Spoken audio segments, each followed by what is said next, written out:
As we all know, the American dream experience is different for everyone, which means that it can be hard to grasp exactly what it is, or the concept may not always be clear.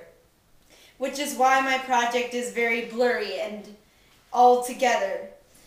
In The Catcher in the Rye, Holden Caulfield is a troubled teenager who is stuck between the adult world and the expectations of society, which he is very frustrated with and he doesn't fit into. So throughout the book, Holden's mixed emotions, independence, and individualism drive him to want to live a more simple life outside of society one day. As you can see, there are bits and pieces of red, blue, and yellow around my project, and those represent Holden's mixed emotions throughout the book.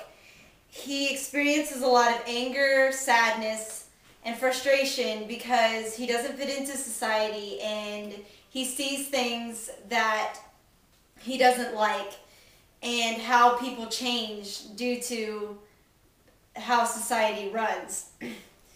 And there are yellow scraps which represent happiness here and there, but that is very rare for Holden because he's just very caught between the adult world and what society has to offer. And a quote to go along with that is, "If you want to stay alive, you have to say that stuff though." He can be very aggressive towards other people, but he doesn't really care because he does things that will help him and help him achieve his dream, and doesn't matter what anyone else thinks about him. So that's why he experiences a lot of anger and frustration. As you can see in the middle of my project, there's a little person, which is Holden himself, and an adult version of him. And that can represent his individualism. Holden is very true to himself, and he wants to stay true to himself. And he sees society and how it changes people, and it takes away their innocence. As you can see, there's a little cabin in the rye, which is the Catcher in the Rye, and he wants to live in isolation and out by himself one day. And they're little green people, which can represent innocence in a person, not affected by what the world has to offer. And as they go through life, their innocence, it fades and it goes into all black here, which just everyday society and what society wants you to be and not who you are yourself.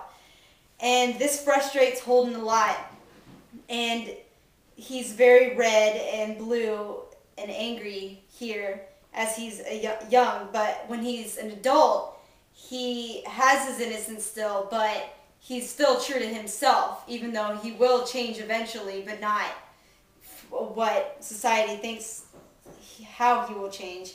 And here you see the little chain, which is breaking because he knows he has to break away from society in order to stay true to himself. A quote to go along with that is, "Certain things, they should stay the way they are." He sees a lot of people throughout the book changing, and people want him to stay in school, and he's dropped out of like 4 schools, and he doesn't care because school isn't what he wants to do, or he doesn't want to grow up and be what his parents want him to be. He wants to be himself and find his true self in life. The last trait for Holden is independence. I mean, how do you know what you're going to do till you do it? A lot of people like to map out exactly what they're going to do in life and how they're going to do it, but Holden, and it's very evident throughout the book, he just does things on the fly, and he does what's right for him or for what he cares about at the moment. His little sister he takes care of, and he'll sacrifice things for her throughout the book, but he does what's right for him, and he'll walk the streets of New York and talk to adults, but it's just because he wants to do what's right for him, and he wants to achieve his dream of breaking away from society, which makes him a very independent individual. So throughout the book, Holden Even though he experiences inner conflicts and conflicts with society, his individualism, mixed emotions, and independence drive him to want to live a more simple, ideal life one day of being the catcher in the rye. Thank you.